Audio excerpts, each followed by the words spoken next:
A question that I often get asked to me are fathers or coaches coming in and say, my son or daughter has interest in switch hitting. So today we're going to talk about the benefits of switch hitting, how switch hitting develops from a young age all the way up to the professional level, and why you see less professional players that are switch hitters today. Now, starting with the very youngest players, from time to time I get somebody, a friend, somebody comes into the facility that has a really young son and says, hey, look at my 5-year-old, they can already switch hit.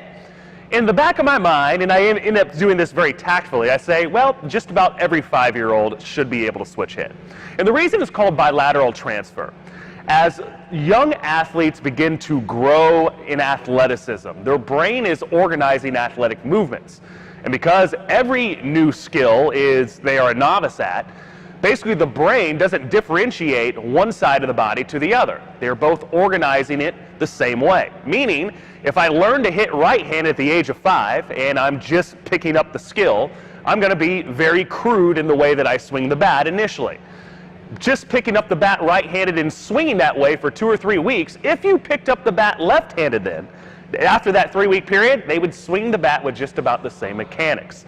The brain doesn't differentiate one side of the body from the other at that young age group, at that young age level, and so the skill transfers to the other side. That changes when they start to become dominant on one side, when they start eating with a fork with their right hand only and riding with their right hand only, but it usually takes place about the age of 5.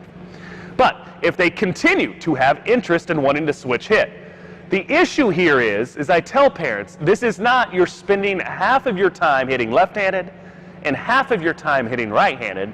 You have to double the time in which you are practicing. Therefore, switch hitting becomes a giant time commitment. So, in the basis of playing a lot of other sports or spending your time in different skills in the area of baseball, switch hitting can become something that's very cumbersome to an athlete because they just simply don't have the time to commit to it. So if you have that time you want to dedicate to switch hitting, absolutely, it is something that can benefit them, but maybe not for the reasons you're thinking. You see, in the olden days, it used to be, well, it neutralizes the breaking ball as you get older. And you'd see players like Mickey Mantle that had power from both sides of the plate, and the right-handed breaking ball would be neutralized by him turning to the left side of the batter's box. Plus, the ball breaking into the bat as the bat goes on its circular path through the zone, it was still benefiting the swing because of the trajectory of the ball. But now that has changed a little bit. And you can thank Mariano Rivera for that one.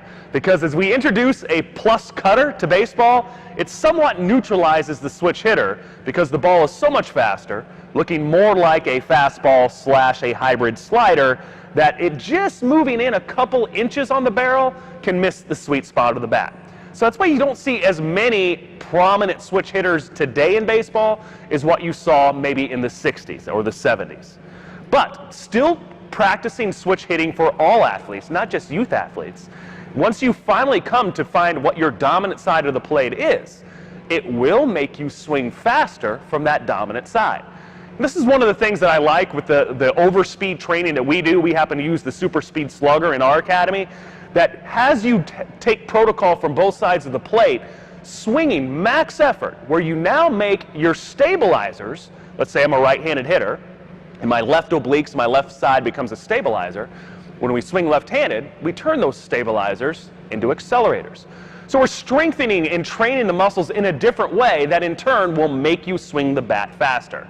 So maybe you don't have any interest in switch hitting in a game, but practicing or swinging just by itself from that other side of the plate will make you swing faster from your dominant side of the plate. So those are some things, some issues that maybe you haven't thought about before when it comes to switch hitting, but often questions that I get as I come through the academy that have a lot of different answers depending on the age group. So next time you pick up a bat, you want to swing it from one side, challenge your son or daughter to swing it from the other side, do some extra training from that side, and if nothing else, they're going to learn to swing the bat faster. Until next time, this is Justin Stone with EliteBaseball.tv, and we'll see you on the field.